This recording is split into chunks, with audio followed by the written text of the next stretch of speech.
Hey guys, Happy New Year. When you're seeing this, it's probably gonna be a couple weeks or a couple days into the new year. But I wanted to make an audio for the first day of the first month of 2024. And that's actually what I'm going to be painting. If you're watching the YouTube video, that's what I'm going to be painting today. Just so much success and so much good things are happening in 2024.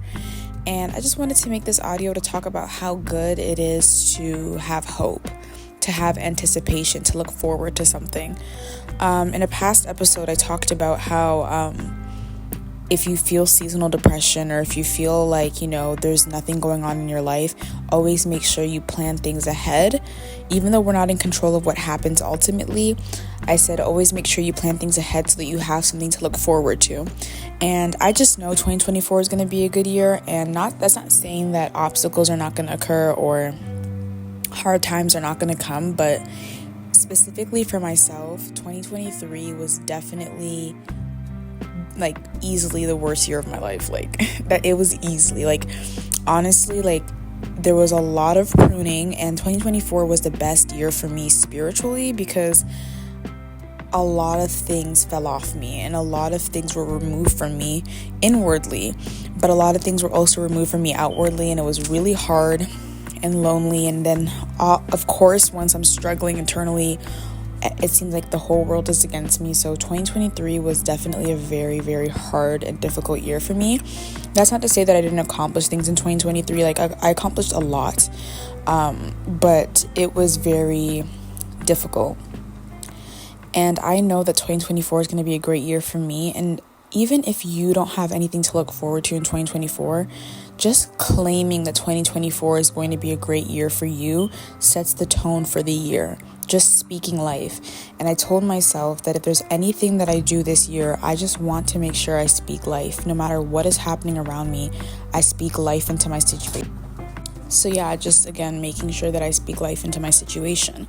And so I set 24 resolutions for 2024, and it was some of the things were big, some of the things were small, but I made sure to set resolutions that just encompass not only big goals that I want to accomplish, but also just smaller little things that I've been wanting to do for a long time and I haven't been able to do, or I've been wanting to do for a long time and I've just kind of been putting it on the back burner.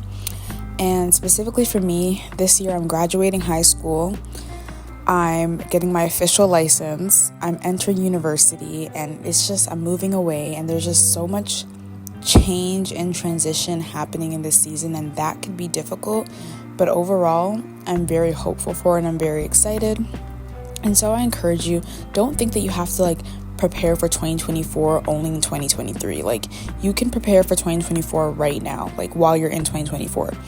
And just make sure to give yourself so much grace this year, because we're all human and things happen. And I know it's cliche, but to be honest, we add nothing to ourselves when we beat ourselves up over mistakes that literally everybody makes.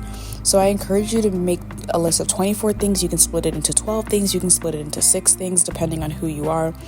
Make 24 resolutions that you have for yourself in the year 2024. And again, it wasn't all big stuff. I said, I want to get my G license, but then I also said I want to get a piercing, and then I also said I want to learn how to do makeup. It's not all big stuff that's super hard to do. And so I used my Bible verse. The Bible verse that I wanted to use in my life for 2024 was Proverbs 18 verses 21, which is, death and life are in the power of the tongue, and those who love it will eat its fruit.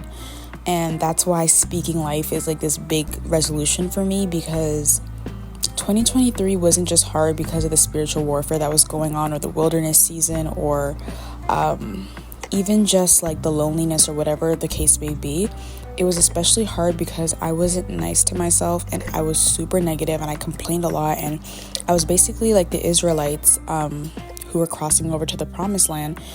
from the wilderness, and they were supposed to only be crossing over for 11 days, and they ended up crossing over for 40 years because of their complaining and nagging. And that's exactly how I was in 2023.